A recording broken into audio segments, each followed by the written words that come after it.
Only the crag and the cliff to norward, and rocks receding, and reefs flung forward, and waifs wrecked seaward and wasted shoreward, on shallows sheeted with flaming foam.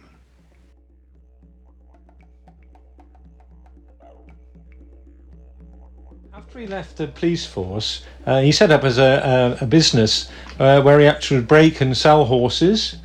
He became a very famous rider in Australian horse racing circles, but he also continued writing about them, writing about life in the bush, and this makes him really the first poet to write in Australia of the life of those early times. So he would have been well known in Australia for horse riding and for his poetry. Yes, and I think the poetry came even more to be appreciated as time has gone on, where people want to look back to those early days and found out what they were like.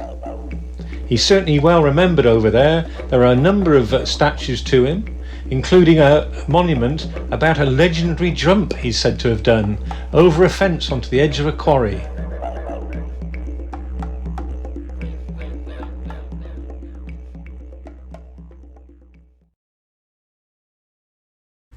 Gordon even became a Member of Parliament for a while in Australia.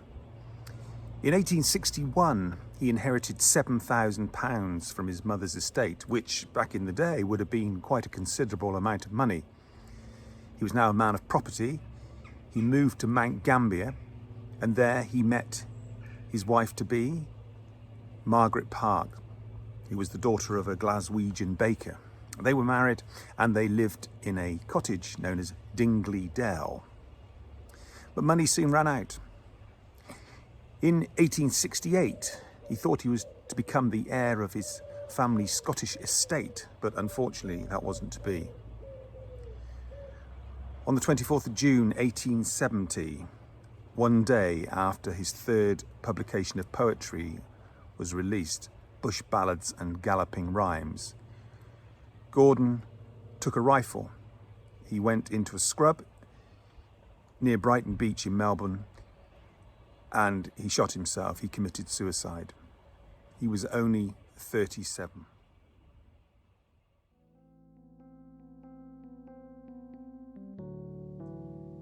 I remember some words my father said when I was an urchin vain.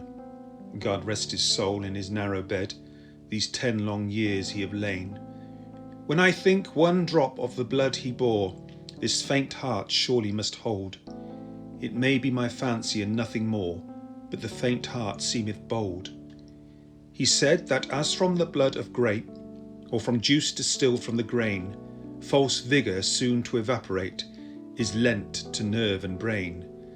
So the coward would dare on the gallant horse what he never would dare alone, because he exults in a borrowed force, and a hardihood not his own. He is remembered in this country because he's the only Australian poet who has a memorial in the famous Poets' Corner in Westminster Abbey. Oh, really? Her Majesty the Queen actually quoted from one of his poems in her speech at Christmas, was it? And it goes... Question not, but live and labour, till yon goal be won. Helping every feeble neighbour, seeking help from none. Life is mostly froth and bubble, two things stand like stone. Kindness in another's trouble, courage in your own.